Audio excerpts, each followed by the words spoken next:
जय सिया राम। पंचमुखी हनुमान मंदिर जी के भोगशाला में निरंतर तौर पर आज का जो दिन है वो 187वां। आज 186 दिन कल के पूरे हो चुके हैं। आज 187वें दिन में हमारा लंगर ने प्रवेश किया है। जैसे कि आप जानते हैं, सुबह 7 बजे से लेकर 9 बजे तक चाय और एक बिस्कुट आने जाने वाले यात्रियों को प्रसाद के रूप में दिया जाता है। उसके पश्चात भोग आरती लगती है हनुमान जी की ठीक 1 बजे। भोग आरती के पश्चात यहाँ पर लंगर जो है प्रसाद का शुरू हो जाता है। और आज तक पहले 1 से 1.5 महीना हमने सिर्फ कढ़ी और चावल और उसके साथ मीठा भात चावल चलता था। उसके पश्चात फिर हमने खिचड़ी और दही और देसी घी और अचार, उसके बाद राजमा चावल का 1 महीने के लिए लंगर चला। अब भगवान की कृपा से यहाँ पर जो पाकशाला रसोई बनी है उसका नाम निश्चित किया गया है सीता रसोई। सीता रसोई का विधिवत तरीके से शुभारंभ जो है पंचमुखी हनुमान जी की जयंती से प्रारंभ हुआ था। और जम्मू के एक दानी सज्जन हैं, उन्होंने अपनी कन्या की विवाह के उपलक्ष्य में ये हनुमान जी मंदिर में ये किचन बनाकर हमको भेंट की है। वो हमारे ट्रस्टी भी हैं और गौशाला के सारी देख रेख प्रधान के रूप में वही देते हैं, राजकुमार गुप्ता जी हैं। और इसमें फुलका बनाने की मशीन, आटा गूंदने की मशीन, आलू छिलने की मशीन, सलाद काटने की मशीन, सब्जी साफ करने की मशीन, ये सब कंप्लीट तौर पर हमारे लग चुकी हैं। लेकिन चपाती बनाने की जो मशीन है वो आज से ही उसका प्रारंभ हुआ है। ये मशीन जो है लगभग 7-8 लाख रुपए की मशीनरी है। लेकिन इसमें इतना आराम है कि 1 घंटे में 1000 चपाती जो है ये बना देती है।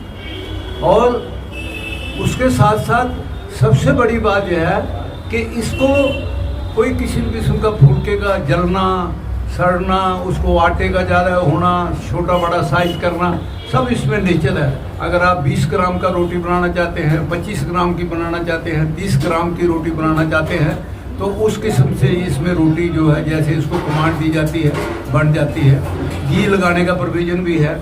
लेकिन आज से हमने एक विशेष कार्यक्रम इसमें शुरू किया है कि इसका जो कणक का आटा होता है उसमें चने का आटा, जौ का आटा और थोड़ा नमक और अजवाइन डाल के हम मिसी रोटी बना रहे हैं, ताकि हमारे पास यात्रियों के साथ साथ यहाँ जो नज़दीकी हमारे हॉस्पिटल हैं उनके पेशेंट हमारे पास बहुत आते हैं। और आपको जैसे बड़ी भांति पता है कि जो मिसी रोटी होती है ये पाचन शक्ति में भी अच्छी होती है।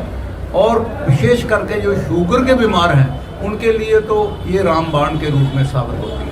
तो भगवान की कृपा से, इन्हीं की प्रेरणा से आज जो है ये मिसी रोटी इसमें प्रारंभ हो चुकी है।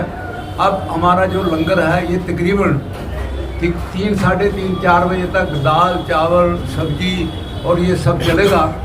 लेकिन उसके बाद भी यहाँ पर बहुत से यात्रु, वैष्णो देवी जाने वाले यात्रु या हॉस्पिटल में जो लोग हैं उनके अटेंडेंट्स जो हैं वो यहाँ प्रसाद लेने के लिए आते हैं। तो हम उनके लिए यहाँ एक सुविधा बना रखी थी कि यहाँ खीर का थोड़ा व्यवस्था कर देते थे, या मीठे चावल के लिए तो जब कोई आता था तो उसको एक डूने में 150 ग्राम डाल के दे देते थे, तो वो चल जाता था काम उसका। लेकिन हमने ये सोचा है कि वो ये मीठा चावल और ये खीर का प्रसाद जो है वो इतना अच्छा नहीं है, क्योंकि बीमार लोग आते हैं, पेशेंट लोग आते हैं। तो इसलिए आज से हमने हनुमान जी की कृपा से यहाँ पर मिसी रोटी जो है वो रात को 9 बजे तक जो भी कोई आएगा उसको 2 रोटी 3 रोटी जो है सिंपल कोई सब्जी, एक आलू की सब्जी या अचार वगैरह दे के, क्योंकि मीठी रोटी है वो कैसे भी आदमी खा सकता है, चाय उसके साथ उसको मिल जाया करेगी। ये हम निरंतर तौर के ऊपर 9 बजे तक इसका कार्यक्रम रखेंगे।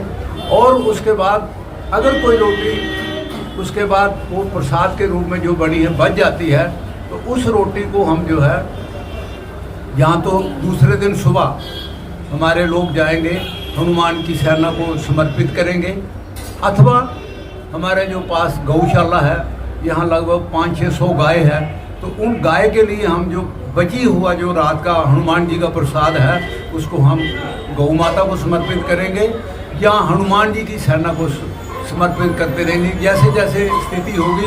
लेकिन कहने का अभिप्राय करेंगे, आज की कोई बनी हुई वस्तु जो है कल यात्रियों को इस्तेमाल में लाने नहीं लाई जाएगी, इस बात का पूरा ध्यान रखा गया है। क्योंकि मर्यादा से, क्योंकि हमारे पास पेशेंट लोग भी आते हैं, तो अगर बासी रोटी उनको देंगे तो वो हमें बिल्कुल अच्छा नहीं लगा। इसलिए ट्रस्ट ने निर्णय लिया है कि जो आज तक शाम तक 9 बजे तक जो रोटी आपकी बनी है उसमें विशेष करके चपाती ही रहेगी, वो बची है तो उसको यात्रियों से अगर बच जाती है तो हम गौ माता को या हनुमान सेना जी को समर्पित कर देंगे। ये हमारा कार्यक्रम आज से शुरू हो गया है। आप आएँ, हनुमान जी का प्रसाद पाएँ, बहुत कृपा रहेगी आप पर। जय सिया राम।